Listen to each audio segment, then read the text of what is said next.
नमस्कार दोस्तों, स्वागत है आप सभी का आपके अपने channel KSL Kamlesh Saini lectures पर। उम्मीद करता हूं कि आप सभी खुश होंगे, स्वस्थ होंगे, मस्त होंगे, अच्छे से पढ़ रहे होंगे। साथियों, YouTube फ्री बैच के अंतर्गत एजुकेशन साइकोलॉजी चल रही है, उसका तीसरा पार्ट है व्यक्तित्व का। जो हमारा टॉपिक चल रहा है व्यक्तित्व है, उसका पार्ट 3 या कह सकते हैं एपिसोड 3 या वीडियो लेक्चर 3 है।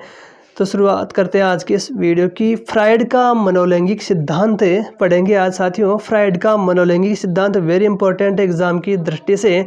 साथियों, ये वीडियो लेक्चर सभी प्रकार की जो टीचिंग एग्जाम से RPSC फर्स्ट ग्रेड है, सेकंड ग्रेड है, थर्ड ग्रेड है, रीट पात्रता परीक्षा तथा लैब असिस्टेंट के लिए वेरी इंपॉर्टेंट रहने वाला है। ये टॉपिक है एजुकेशन साइकोलॉजी और पेडागोजी के अंतर्गत है। फ्राइड का मनोलैंगिक सिद्धांत, इसकी अवस्थाएं होती है पांच अवस्थाएं बताई गई है फ्राइड का मनोलैंगिक सिद्धांत की।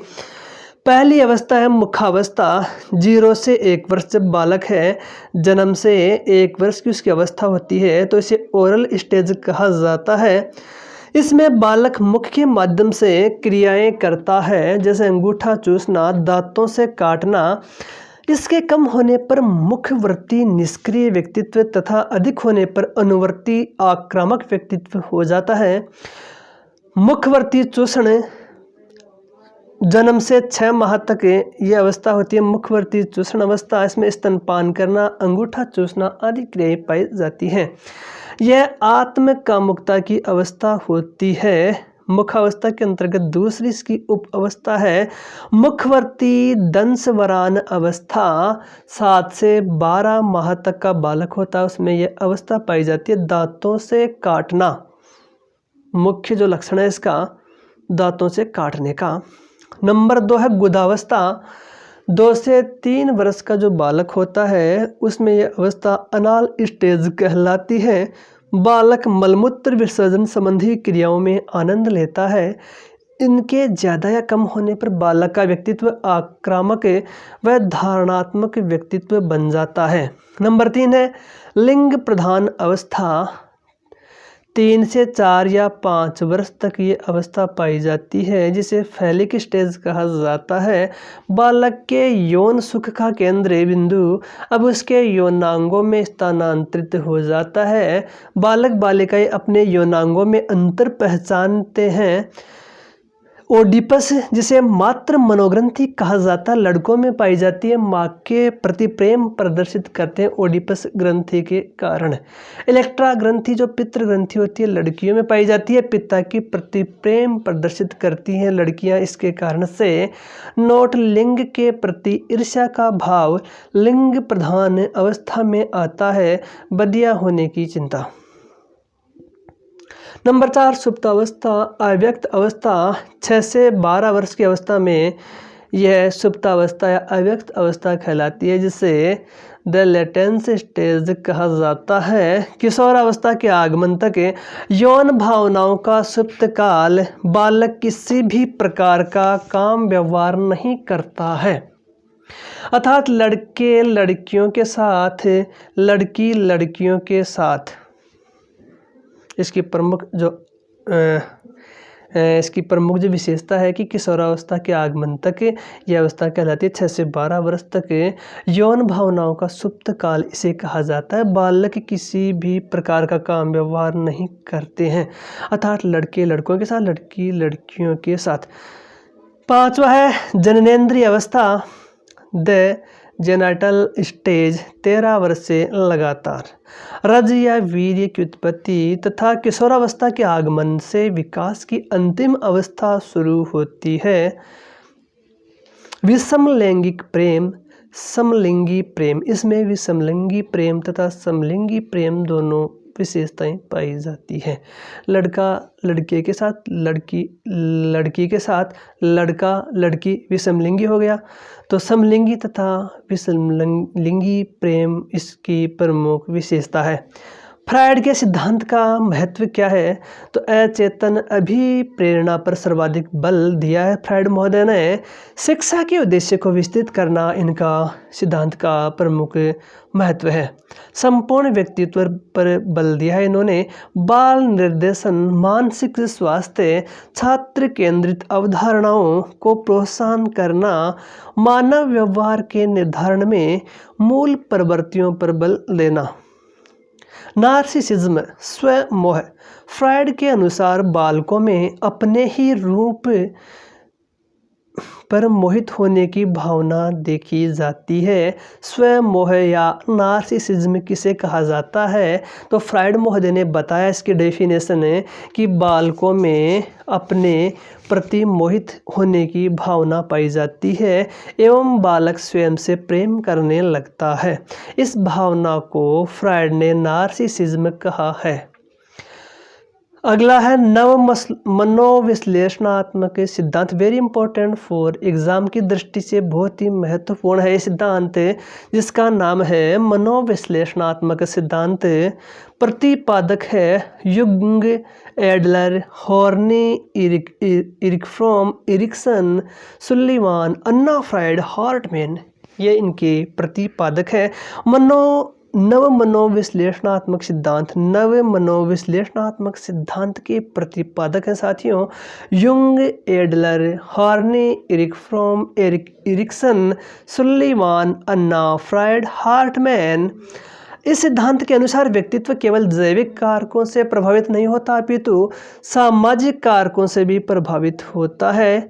इन्होंने व्यक्ति की आशावादी छवि के ऊपर बल दिया है। युंग, अचेतन का संबंध आध्यात्मिकता से होता है। युंग महोदय ने बताया कि अचेतन का संबंध है आध्यात्मिकता से होता है। नेक्स्ट हम बात कर लेते हैं साथियों व्यक्तित्व का मापन। व्यक्तित्व मापन की प्रमुख जो विधियां हैं 4 बताई गई है।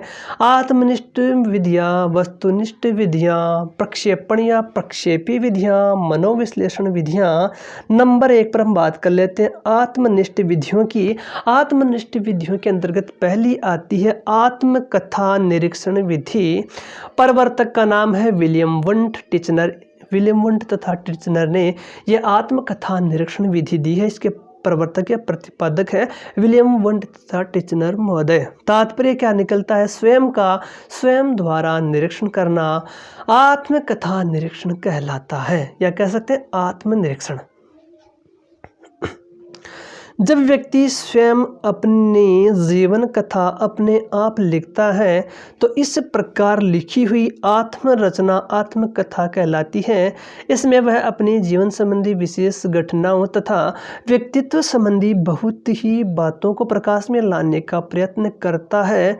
इस प्रकार की आत्मकथाओं के माध्यम से व्यक्ति विशेष की व्यक्तित्व संबंधी विशेषताओं से परिचित हुआ जा सकता है तथा उसके व्यक्तित्व के बारे में धारणा बनाई जा सकती है।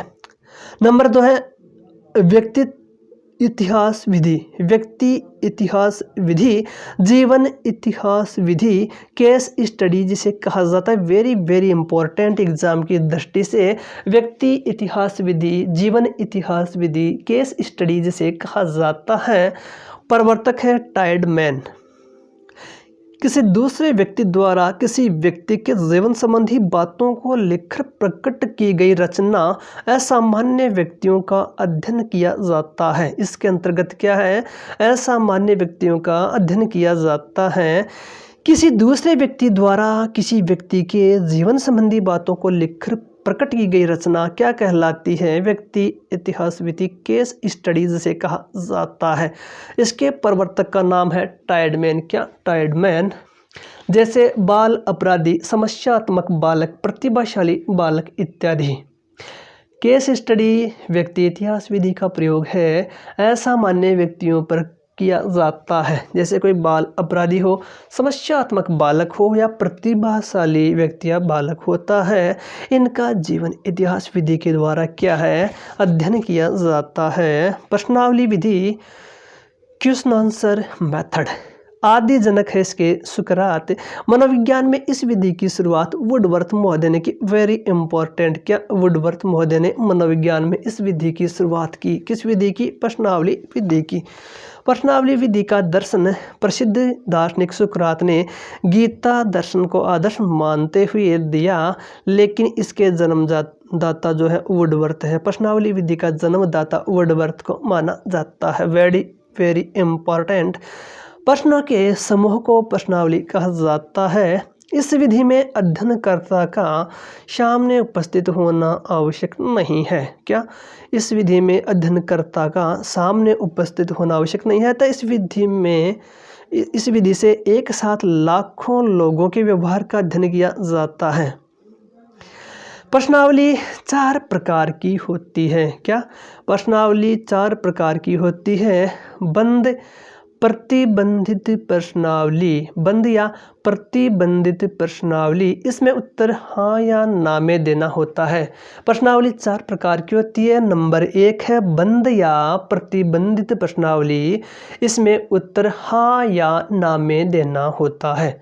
नंबर 2 है खुली प्रश्नावली, इसमें उत्तर लिखने की छूट होती है, उत्तर लिखकर भी दे सकते हैं। नंबर 3 है सचित्र प्रश्नावली, इसमें प्रश्न के उत्तर से संबंधित चिन्ह होते हैं। नंबर 4 है मिश्रित प्रश्नावली, इस प्रश्नावली में उपरोक्त तीनों प्रकार के प्रश्नों का मिश्रण होता है। प्रश्नावली की सहायता से व्यक्ति के गुणों की परीक्षा की जाती है। व्यक्तित्व परिसूची बहुत कुछ प्रश्नावली विधि से मिलती जुलती है, लेकिन दोनों में पर्याप्त अंतर है। व्यक्तित्व परिसूची को विशेष रूप से व्यक्ति और उसके व्यक्तित्व संबंधी प्रश्नों का उत्तर प्राप्त करने के लिए बनाया जाता है। प्रश्नावली क्या तुम्हें अकेलापन महसूस होता है? हाँ या नहीं। क्या तुम्हें दूसरों की सफलता से खुशी होती है? हाँ या ना। परिसूची में देखिए साथियों, मैं प्राय अकेलापन महसूस करता हूँ। हाँ या ना। मुझे प्राय दूसरों की सफलता से खुशी होती है। हाँ या ना। इस प्रकार से क्वेश्चन में दिए हुए होते हैं। नोट: जब इस विधि का मौखिक रूप में इस्तेमाल किया जाता है तो यह प्रश्नोत्तर विधि कहलाती है। इसके लिए प्रश्नकर्ता व उत्तरदाता को आमने सामने बैठना पड़ता है। इस विधि की मदद के लिए जो विधि प्रयोग में लाई जाती है इसे प्रविधि कहा जाता है। आगे बात करेंगे साक्षात्कार विधि, जिसे कहा जाता है इंटरव्यू, जिसे कहा जाता है इंटरव्यू। इंटर और व्यू, 2 शब्दों से इंटरव्यू की रचना हुई है। इंटर माना आंतरिक, व्यू माना अवलोकन करना। आंतरिक अवलोकन कहलाना इंटरव्यू या साक्षात्कार कहलाता है। तात्पर्य व्यक्ति का व्यक्ति से संपर्क, व्यक्ति का व्यक्ति से संपर्क, आपसी वार्तालाप। व्यक्तित्व मापन की सर्वाधिक लोकप्रिय विधि, व्यक्तित्व मापन की सर्वाधिक लोकप्रिय विधि है साक्षात्कार विधि, interview. Inter plus view, interview. Inter माना आंतरिक, व्यू माना अवलोकन करना। जॉन डार्ले के अनुसार साक्षात्कार एक उद्देश्यपूर्ण वार्तालाप है। साक्षात्कार क्या है? एक उद्देश्यपूर्ण वार्तालाप है, जिसमें उद्देश्य निहित होता है। इसमें साक्षात्कारकर्ता व साक्षात्कारदाता के मध्य वार्तालाप होती है। इसके अंतर्गत छात्र प्रस्तुतिकरण के आधार पर उसकी उपलब्धियों का मूल्यांकन किया जाता है। साक्षात्कार प्रपत्र में प्रश्न उद्देश्यनिष्ठ होते हैं। यह मूलभूत रूप से निश्चित उद्देश्यों के आधार पर आमने सामने बैठकर की जाने वाली वार्तालाप है। गुड एवं हेट, मौलिक रूप से साक्षात्कार सामाजिक अंतःक्रिया की एक प्रक्रिया है। प्रकार है संरचना के आधार पर, जो साक्षात्कार के प्रकार है संरचना के आधार पर संरचित साक्षात्कार, असंरचित साक्षात्कार, अर्धसंरचित साक्षात्कार या कह सकते हैं केंद्रित साक्षात्कार। संरचित साक्षात्कार जिसकी पहले से रचना की गई हो, असंरचित साक्षात्कार जिसकी पहले से रचना न की गई हो। अर्धसंरचित या केंद्रित साक्षात्कार पहले व्यक्तिगत रूप से और बाद में समूह में उद्देश्य के आधार पर निदानात्मक उपचारात्मक अनुसंधान, औपचारिकता के आधार पर औपचारिक निश्चित समय व्यवस्था, निश्चित उद्देश्य, अनौपचारिक किसी भी स्थान पर किसी भी समय। औपचारिक निश्चित समय पर हो, व्यवस्थित हो, निश्चित उद्देश्य हो, अनौपचारिक किसी भी स्थान पर हो, किसी भी समय हो। औपचारिक और अनौपचारिक। विशेष तथ्य कैसे संबंधित देखे साथियों, साक्षात्कार में व्यक्ति के ज्ञान का नहीं अपितु उसकी अभिव्यक्ति बॉडी लैंग्वेज का अध्ययन किया जाता है। Very very important. मनोवैज्ञानिकों का मानना है कि एक व्यक्ति के व्यक्तित्व में लगभग 55% प्रभाव उसकी बॉडी लैंग्वेज और 30% प्रभाव उसकी अभिव्यक्ति, 7% प्रभाव साक्षात्कार में इस्तेमाल शब्दों की शक्ति से होता है। वस्तुनिष्ठ विधियों की हम चर्चा करें तो वस्तुनिष्ठ विधियों में साथियों पहला है निरीक्षण या प्रेक्षण विधि, जिसे आंग्ल भाषा में ऑब्जर्वेशन कहा जाता है। क्या? ऑब्जर्वेशन कहा जाता है। प्रवर्तक है जे.बी. वाटसन। निरीक्षण या प्रेक्षण विधि का प्रवर्तक किसे कहा गया है? जे.बी. वाटसन। प्रेक्षण में शोधकर्ता बालक के व्यवहार व आचरण का विभिन्न वातावरण में अवलोकन करता है। प्रेक्षण में क्या शोधकर्ता क्या है? बालक के व्यवहार व आचरण का विभिन्न वातावरण में अवलोकन करता है। इसमें प्रयोग में लाए जाने योग्य, काम में आने लायक, बौद्धिक, संवेगात्मक, रुचि, आदतें आदि का निरीक्षण होता है। निरीक्षणकर्ता द्वारा विशिष्ट रिपोर्ट तैयार करना, इसे वस्तुनिष्ठ निरीक्षण विधि भी कहते हैं। इसे बहिर्दर्शन भी कहा जाता है।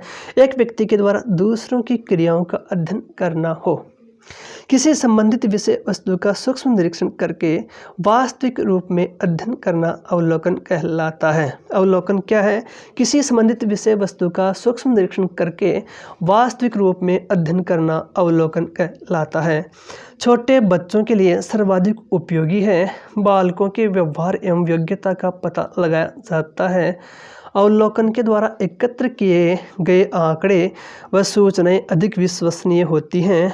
इसके द्वारा पागल व्यक्ति जानवरों के व्यवहार का अध्ययन किया जाता है। Very very important.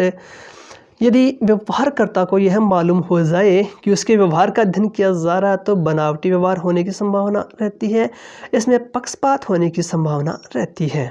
नंबर 2 है कर्म निर्धारण मापनी, मापदंड, मूल्यांकन, रेटिंग स्केल। सर्वप्रथम प्रयोग किया फेकनर ने। गाल्टन को प्रथम निर्धारण मापने के प्रकाशन का श्रेय दिया जाता है। Very very important. 1883 मानसिक बिंब सृष्टि यह आंकड़ों के संकलन की एक विधि है। व्यक्तित्व का मापन करने के लिए निर्धारण मापनी अपनी विश्वसनीयता, वैधता तथा सुगमता के कारण काफ़ी प्रचलित है। इसके द्वारा विचारों तथा अभिव्यक्तियों का क्रमबद्धता रूप से मापन किया जाता है। इसका प्रयोग शिक्षक, अभिभावक तथा प्रशासकों द्वारा किया जाता है। Very important. प्रयोग कौन करेगा? शिक्षक, अभिभावक तथा प्रशासक। निर्धारण मापनी द्वारा किसी विषय में किसी छात्र का निष्पादन कैसा रहा, इसके लिए निम्नलिखित मापदंडों का प्रयोग किया जा सकता है। निष्पादन है सर्वोत्तम, अत्युत्तम, उत्तम, सामान्य, सामान्य से निम्न, असंतोष, अत्यंत असंतोष। विशेषताओं की बात करें साथियों तो यह वर्णनात्मक तथ्यों की संख्यात्मक अथवा परिमाणात्मक रूप में व्याख्या करती है। इसके 2 सिरे होते हैं जिनमें पूरी तरह से विरोधाभास होता है। इसके द्वारा विचारों, मतों का अधिक शुद्धता से मापन किया जा सकता है। प्रकार है इसके 5। नंबर 1 है आंकिक निर्धारण मापनी। यह प्रश्नावली विधि से काफ़ी मिलती जुलती है, परंतु आंकिक मापनी में प्रत्येक प्रश्न के सामने बिंदु मापनी लगी होती है और इनकी संख्या 3 से 11 होती है। प्राय 5/7 बिंदु मापनी का प्रयोग किया जाता है। 5 या 7 बिंदु मापनी का प्रयोग किया जाता है। जैसे 5 बिंदु अधिक पसंद, पसंद, तटस्थ, नापसंद, अत्यधिक नापसंद। मूल्यांकन करता चयनित बिंदु पर निशान लगा देता है। आंकिक मापनी द्वारा मापन के उदाहरण इस प्रकार हो सकते हैं। छात्र कक्षा में कितना क्रियाशील रहता है? 5, 4, 3, 2, 1। छात्र का उपलब्धि स्तर क्या है? 5, 4, 3, 2, 1। ग्राफीय निर्धारण मापनी। इस ग्राफीय मापनी में एक सरल रेखा होती है जो कुछ भागों में विभक्त रहती है। इसके प्रयोग में भिन्नता रहती है। इसमें सीधी रेखा का प्रयोग किया जाता है किसी छात्र की क्रियाशीलता का मापन अत्यंत सक्रिय, अत्यंत निष्क्रिय, जैसे 5 4 3 2 1, अत्यंत सक्रिय को 5 अंक और अत्यंत निष्क्रिय को 1 अंक इस प्रकार से दिए जाते हैं। मानक निर्धारण मापनी इस मानक निर्धारण मापनी के दो रूप होते हैं, जैसे व्यक्ति मापनी। इस मापनी का उपयोग वर्तमान में बहुत कम किया जाता है। इस मापनी में निर्धारक द्वारा 15 व्यक्तियों के नाम लिखवाए जाते हैं। गुणों के आधार पर इनको श्रेणीकृत किया जाता है। इसका उपयोग तुलनात्मक अध्ययन के लिए किया जाता है। सबसे उच्च श्रेणी प्राप्त करने के लिए प्रथम तथा सबसे कम के लिए निम्न स्थान दिया जाता है। चित्रात्मक तुलना मापनी, पोर्ट्रेट मैचिंग स्केल, विकास हॉट्सहॉर्न और मैंने किया। पोर्ट्रेट का अर्थ होता है चित्रों से, विकास इसका हॉट्सहॉर्न महोदय ने और मैंने किया, मैं महोदय ने किया। यह मापनी विभिन्न गुणों तथा विशेषताओं को निर्धारक के सम्मुख रख देती है। निर्धारक चित्र को पहचान कर अपने अनुसार किसी गुण या विशेषता को चित्रित करता है, जैसे कोई व्यक्ति लंबा है, नाटा है आदि। संचित बिंदु मापनी, क्युमुलेटिव पॉइंट स्केल। इस मापनी में व्यक्ति के गुण या विशेषताओं का मूल्यांकन करके उन्हें एक निश्चित अंक प्रदान किए जाते हैं। इस मापनी की दो विधियां हैं, चिन्हांकित सूची विधि, चिन्हांकित सूची विधि, बूझो कोण विधि। चिन्हांकित सूची विधि, बूझो कोण विधि बच्चों के चारित्रिक गुणों के अध्ययन में उपयोगी है। चिन्हांकित सूची विधि, बूझो कोण विधि बच्चों के साथ साथ बड़ों के लिए भी उपयोगी है। समाज मिति विधि, प्रवर्तक है J.L. Moreno, very important. समाज मिति विधि, समाज मिति विधि प्रवर्तक है J.L. मोरेनो। 1934 में यह सिद्धांत दिया, ये विधि दी। बालक के सामाजिक गुणों के मापन में उपयोगी है। इस विधि द्वारा व्यक्ति के बारे में समाज के व्यक्तियों से सामाजिक जीवन से संबंधित कुछ प्रश्न पूछे जाते हैं। श्रेष्ठ, तटस्थ व तिरस्कृत व्यक्तित्व का पता लगाया जाता है।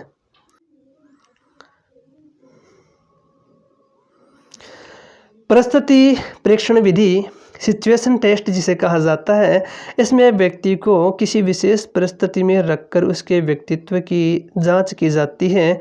यह विशेष परिस्थिति व्यक्ति के साहस, धैर्य, नेतृत्व, परिश्रम, ईमानदारी आदि का मूल्यांकन करने के लिए कुछ ऐसी परिस्थितियां पैदा की जा सकती हैं जिससे उनके व्यवहार अथवा अनुक्रियाओं द्वारा ईमानदारी, बेईमानी आदि को तोला जा सकता है, जिसका पता बालक को चलने नहीं दिया जाता है। शारीरिक परीक्षण विधि, इस परीक्षण में व्यक्ति के शरीर के हाव भाव, जो बॉडी लैंग्वेज है, उसके द्वारा व्यक्ति के व्यक्तित्व का पता लगाया जाता है, जैसे नाखून कुतरना, पाँव हिलाना लो कॉन्फिडेंस को दर्शाता है। प्रक्षेपी या प्रक्षेपण विधियां, नंबर 3, प्रक्षेपी या प्रक्षेपण विधियां। प्रक्षेपण शब्द का अर्थ है आरोपण। शब्द का सर्वप्रथम प्रयोग सिगमंड फ्रायड ने किया, वेरी इंपॉर्टेंट। क्या? प्रक्षेपण शब्द का सर्वप्रथम प्रयोग सिगमंड फ्रायड महोदय ने किया। महत्वपूर्ण विशेषता, इनके द्वारा व्यक्ति के अचेतन मन में दबी हुई दमित इच्छाओं का पता लगाया जाता है। इसकी महत्वपूर्ण विशेषता है प्रक्षेपण या प्रक्षेपी विधि की, कि इसके द्वारा है व्यक्ति के अचेतन मन में दबी हुई जो दमित इच्छा होती है उनका पता लगाया जाता है। ये ऐसी उत्तेजक परिस्थितियां हैं जिसमें कोई व्यक्ति स्वयं अपने विचारों, संवेगों को प्रकट कर देता है। रोहर्सा स्याही धब्बा परीक्षण, रोहर्सा स्याही धब्बा परीक्षण, रोहर्सा मसी लक्ष्य परीक्षण, रोहर्सा मसी लक्ष्य परीक्षण। मसी माना स्याही। इंक ब्लॉट टेस्ट जिसे कहा जाता है, ink blot test, ink blot test very important. IBT प्रतिपादक है हरमन रोहर्सा। 1921 में ये सिद्धांत दिया था, स्विट्जरलैंड के निवासी हैं। तो साथियों, IBT इंक ब्लॉट टेस्ट है, जिसे रोहर्सा स्याही विधि कहा जाता है। प्रतिपादक है हरमन रोहर्सा। इसमें कुल 10 कार्डों का प्रयोग किया जाता है। प्रत्येक कार्ड पर स्याही के धब्बे होते हैं। 5 बिल्कुल काले व सफ़ेद रंग के तथा 5 विविध रंग के होते हैं। 2 काले व लाल, 3 अन्य रंग के। वेरी इंपॉर्टेंट है। 10 कार्डों का प्रयोग किया जाता है। 5 बिल्कुल बिल्कुल काले व सफ़ेद होते हैं, 2 काले व लाल होते हैं, 3 अन्य रंग के होते हैं, टोटल होते हैं 10। इसका प्रतिरूप होल्ड्समैन ने 1961 में बनाया। भारत में जी प्रभु नामक जो विद्वान है, उन्होंने इसका अनुकूलन किया। यह किशोर बच्चों हेतु अर्थात 13 से 19 वर्ष की आयु के बच्चों के लिए उपयोगी है। परीक्षार्थी का अनुक्रियाओं के विश्लेषण एवं व्याख्या में निम्नलिखित 4 बातों का ध्यान रखा जाता है। स्थान, लोकेशन क्या है, विषय वस्तु कंटेंट क्या है, मौलिकता और है निर्धारक जो डिटरमाइनर्स है। निष्कर्ष, यदि परीक्षार्थी द्वारा संपूर्ण धब्बों को ध्यान में रखते हुए प्रतिक्रिया दी गई है तो वह व्यवहारिक व्यक्ति न होकर सैद्धांतिक व्यक्ति है। यदि परीक्षार्थी द्वारा धब्बों के आंशिक भागों के प्रति प्रतिक्रिया दी गई है तो वह छोटी छोटी और अनावश्यक बातों की तरफ ध्यान देने वाला व्यक्ति है। यदि परीक्षार्थी द्वारा धब्बों में मानव, पेड़ पौधों, पशुओं को देखा तो वह व्यक्ति प्रकृति प्रेमी व्यक्ति है। यदि परीक्षार्थी द्वारा रंगों के प्रति प्रतिक्रिया की गई है तो उसमें संवेगों की अधिकता है। उपयोगिता क्या है इसकी? इस परीक्षण के माध्यम से परीक्षार्थी के ज्ञानात्मक, क्रियात्मक एवं भावात्मक पक्षों को मापा जाता है। मानसिक रोगों के निदान, उपचार तथा बाल निर्देशन में भी इस परीक्षण का प्रयोग होता है। बौद्धिक स्तर को जानने में उपयोगी है। असामान्य व्यक्तियों की समस्याओं का पता लगाना, कदाचारी समस्यापूर्ण बच्चों की विभिन्न गलत क्रियाओं का पता लगाने में उपयोगी। कमियां, बच्चों के लिए अनुपयुक्त समय, अधिक व्यक्तिनिष्ठ व विशेषज्ञ नहीं मिलते हैं। नंबर 2 है प्रासंगिक अंतर्बोध परीक्षण, thematic appreciation test, TAT। Very important exam की दृष्टि से प्रासंगिक अंतर्बोध परीक्षण, थीमेटिक एप्रिसिएशन टेस्ट, TAT। प्रतिपादक है मॉर्गन व मुर्रे। 1935 में प्रतिपादन किया गया। प्रतिपादकों के नाम है मॉर्गन व मुर्रे। अन्य नाम क्या है इसका? तो प्रौढ़ बोध परीक्षण, अंतश्चेतनाभि परीक्षण, विषय आत्मबोधन परीक्षण, कक्षा प्रसंग परीक्षण। सर्वप्रथम रचना सन 1935 में HA मुर्रे ने हार्वर्ड विश्वविद्यालय में किया इसका प्रयोग। बाद में 1938 में मॉर्गन के साथ मिलकर इसमें संशोधन किया गया। इसमें 30 कार्ड होते हैं, वेरी इंपॉर्टेंट, व 1 खाली कार्ड। टोटल होते हैं 31 कार्ड। 10 पुरुषों के लिए, 10 महिलाओं के लिए, 10 दोनों के लिए, टोटल हो गए 30 व 1 होता है खाली कार्ड। 30 कार्ड काले व सफ़ेद रंग के होते हैं व एक बार में 20 कार्ड, 19 सचित्र व 1 रिक्त कार्ड का प्रयोज्य पर प्रयोग होता है। व्यक्ति दिए गए चित्र में स्वयं को पात्र मानकर 4 बिंदुओं के आधार पर लिखता है। इसमें 10 कार्डों पर पुरुषों के संवेगों से संबंधित चित्र होते हैं, 10 कार्डों पर महिलाओं के संवेगों से संबंधित चित्र होते हैं, 10 कार्डों पर दोनों के संवेगों से संबंधित चित्र होते हैं। इस परीक्षण में अध्ययन के दौरान एक व्यक्ति को दिए जाने वाले कार्ड 20 होते हैं। इसमें खाली कार्ड पर चित्र को देखकर 4 प्रश्नों के उत्तर लिखने होते हैं। इस चित्र में क्या स्थिति है, इससे पहले क्या स्थिति थी, आगे क्या स्थिति होगी, आप इस जगह होते तो क्या करते। इस प्रकार के 4 प्रश्न लिखने होते हैं। यह 14 वर्ष से अधिक बालक बालिकाओं के लिए उपयुक्त है। Very important. यह व्यक्तिगत व सामूहिक परीक्षण है। Very important. उपयोगिता, अभिवर्ती, आवश्यकता, उपलब्धि स्तर, भाव, संवेग, संबंध व मानसिक जटिलताओं का पता लगाने में उपयोगी है। यह भी बहुत उपयोगी पॉइंट है। अगला है बाल प्रसंगात्मक बोध, बाल संप्रत्य परीक्षण, children appreciation test, CAT। Very important for exam की दृष्टि से। प्रतिपादक है लियोपोल्ड बेलक। 1948 में प्रतिपादन किया गया इसमें 10 कार्ड होते हैं जानवरों के। बच्चों को जानवरों के चित्र दिखाकर बालक से उसका कथानक पूछा जाता है। यह 3 से 10 या 11 वर्ष के बच्चों के लिए उपयोगी होता है। इम्पोर्टेंट बात है। इसमें बालकों द्वारा किए गए विचारों का विश्लेषण करके उनकी रुचि, समस्या, व्यवहार को मापते हुए व्यक्तित्व का विकास किया जाता है। भारत में इस परीक्षण का संशोधन एवं अनुकूलन कोलकाता की उमा चौधरी ने किया। वैसे डॉक्टर अर्नेस्ट क्रिस ने सन 1951 में इस विधि का विकास किया। उपयोगिता, बच्चों के व्यक्तित्व का मूल्यांकन करने, समायोजन, आवश्यकताओं, अभिवृत्ति इत्यादि का पता लगाने में इसकी उपयोगिता होती है, इसका उपयोग किया जाता है, वेरी इंपॉर्टेंट। नेक्स्ट वाक्य पूर्ति परीक्षण, sentence complete test, SCT, very important exam की दृष्टि से। प्रतिपादक है पाइन व टेंडलर 1930 में इसका प्रतिपादन किया गया। यह 14 से 19 वर्ष के बालकों के लिए उपयोगी है। सबसे पहले प्रयोग एबिंगहॉस ने भारत में, विश्वनाथ मुखर्जी ने सबसे पहले प्रयोग इसका किया। इसमें अधूरे वाक्यों को पूरा करने के लिए कहा जाता है।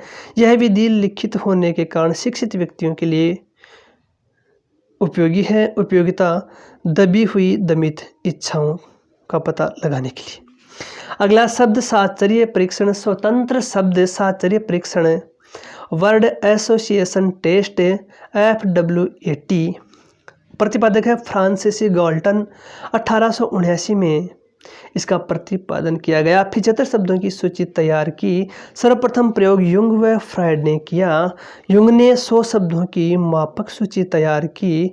इसमें उद्दीपक शब्द को सुनकर उससे संबंधित शब्द बोलने होते हैं या कुछ समय बाद उन्हीं शब्दों को बुलवाया जाता है। उपयोगिता असामान्य व्यक्ति का मूल्यांकन, दमित प्रवृत्ति, कुसमायोजन, निराशा का पता लगाने के लिए इसका उपयोग किया जाता है। वेरी इंपॉर्टेंट, महत्वपूर्ण बात है ये, नोट।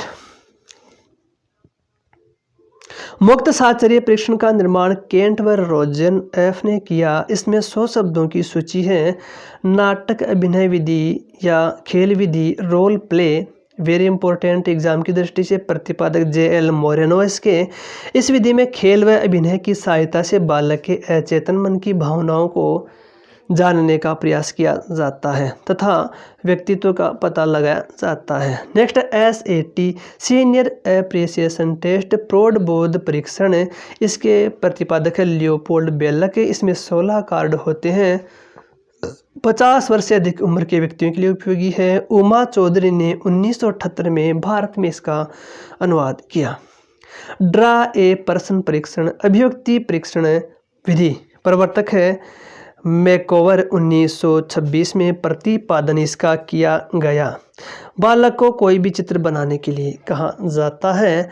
चित्र नैराश्य विधि, तस्वीर कुंठा परीक्षण, वेरी इंपॉर्टेंट। प्रवर्तक है रोजेनबिगे। कुल 24 कार्ड होते हैं, 12 महिलाओं के लिए, 12 पुरुषों के लिए। इन कार्डों पर महिलाओं तथा पुरुषों द्वारा कुंठा निराशा को मापने का प्रयास किया जाता है। विशेष तथ्य है 1960 में कलकत्ता की उमा चौधरी ने TAT के 14 कार्डों का भारतीय अनुकूलन किया। CAT के 10 कार्डों को भी इसमें लिया। इलाहाबाद ब्यूरो ने शब्द साहचर्य परीक्षण प्रकाशित किया। व्यक्तित्व मनोविज्ञान के जनक है एडलर। मनोविश्लेषणात्मक विधियाँ, प्रवर्तक है सिगमंड फ्रायड। वेरी इंपॉर्टेंट, मनोविश्लेषणात्मक विधियाँ, जिसके प्रवर्तक है सिगमंड फ्रायड। मुक्त साहचर्य परीक्षण विकास युंग व जुंग ने किया। मुक्त साहचर्य परीक्षण का विकास युंग व जुंग ने किया। इस विधि का प्रयोग मानसिक रोगियों हेतु किया जाता है। इस विधि में मनोचिकित्सक द्वारा सम्मोहित कर अर्ध चेतन अवस्था में लाया जाता है। फिर उससे प्रश्न पूछे जाते हैं जिससे अंतर्मन में छुपी भावना प्रकट होती है, अर्थात जो मन में आए वो कहना। स्वप्न विश्लेषण विधि, इसमें अपने सपनों का वर्णन करने हेतु कहा जाता है। स्वप्न विश्लेषण के आधार पर अतृप्त इच्छाओं अथवा इच्छा पूर्ति में बाधक तत्वों का पता लगाकर उनका निराकरण किया जाता है। व्यक्तित्व को प्रभावित करने वाले कारक, वेरी इंपॉर्टेंट एग्जाम की दृष्टि से साथियों, व्यक्तित्व को कौन कौन से कारक प्रभावित करते हैं। पहला वंशानुक्रम, वह गुण जो बालकों माता पिता पूर्वजों से मिले हो, सबसे पहला प्रभावित करने वाला कारक है ये। फ्रांसीसी गाल्टन ने व्यक्तित्व निर्माण में वंशानुक्रम को सबसे महत्वपूर्ण माना। महत्वपूर्ण बिंदु है ये। वातावरण, भौतिक वातावरण, जलवायु का प्रभाव, सामाजिक वातावरण, परिवार का प्रभाव, पड़ोसियों का प्रभाव, साहित्य का प्रभाव, विद्यालय का प्रभाव। व्यक्तित्व पर परिवार का प्रभाव, परिवार का सर्वाधिक प्रभाव पड़ता है। इसमें परिवार का वातावरण बालक के अभिवृत्ति, विश्वास, आदत, रुचि, संवेग, चरित्र व संपूर्ण व्यवहार प्रभावित होता है। जैसे घर का वातावरण शांत हो तो वह सहनशील, अन्यथा विरोधी रूप धारण कर लेता है। जन्म क्रम, पहला बच्चा अधिक निर्भर होता है, एकांत प्रिय, अंतर्मुखी होता है, माता पिता की उपेक्षा, अत्यधिक प्यार ये भी प्रभावित करता है। खंडित परिवार, परिवार का आकार, एकल परिवार, संयुक्त परिवार, सौतेले माता पिता, निर्धनता, यह सभी पारिवारिक कारण है बालक के व्यक्तित्व को प्रभावित करते हैं। विशेष तथ्य है एडलर के अनुसार मध्यम जन्म क्रम का बालक का व्यक्तित्व श्रेष्ठ उसके आत्मविश्वास का भाव होता है। अंतःस्रावी ग्रंथियां, पीयूष ग्रंथि कम होती है सक्रिय तो बौना होता है व्यक्ति, ज़्यादा सक्रिय होती है तो लंबा होता है व्यक्ति। एड्रिनल ग्रंथि संवेगों को प्रभावित करती है। थायराइड ग्रंथि के अधिक क्रियाशील होने पर तनाव, चिंता, बेचैनी बढ़ जाती है। कम क्रियाशील होने पर थकान, व्याकुलता, मानसिक दुर्बलता हो जाती है। यौन ग्रंथि एस्ट्रोजन व टेस्टोस्टेरोन लैंगिक विकास को प्रभावित करती है। शारीरिक रचना व स्वास्थ्य, सुंदर व स्वस्थ व्यक्ति में आत्मविश्वास, श्रेष्ठता का भाव, सामाजिक व उत्तरदायित्व का भाव ज़्यादा होता है। मनोवैज्ञानिक कारक बुद्धि, रुचि, आदत, आकांक्षा स्तर, महत्वाकांक्षा, इच्छा शक्ति, चरित्र, स्थायी भाव, स्मृति, तर्क, अधिगम चिंतन आदि। तो दोस्तों ये था हमारा एजुकेशन साइकोलॉजी का पहला टॉपिक पूरा होता है, व्यक्तित्व या पर्सनैलिटी, जिसके 3 एपिसोड आ चुके हैं, 3 इसके वीडियो लेक्चर्स आ चुके हैं साथियों। तो अपनी प्रतिक्रिया आप कमेंट के द्वारा दीजिए, कमेंट बॉक्स में जाइए और टाइप कीजिए और हमें बताइए कि कैसा लगा आपको वीडियो लेक्चर से साइकोलॉजी का, जो कि बेहद इम्पोर्टेंट है RPSC teacher exams first grade, second grade, third grade, REET पात्रता परीक्षा और लैब असिस्टेंट के लिए। यदि आप पसंद कर रहे हो इसको तो हम इस कड़ी को जारी रखेंगे और जो एजुकेशन साइकोलॉजी और पेडागोजी है वह पूरा कंप्लीट करेंगे। यदि आप पसंद नहीं कर रहे हो, रुचि नहीं दिखा रहे हो, तो हमें साथियों इसको यहीं बंद करना पड़ेगा, क्योंकि इस पर लगातार है व्यूज़ की संख्या बढ़ेगी, सब्सक्राइबर्स की संख्या बढ़ेगी तो हमें मोटिवेशन मिलेगा और अधिक अच्छा करने का।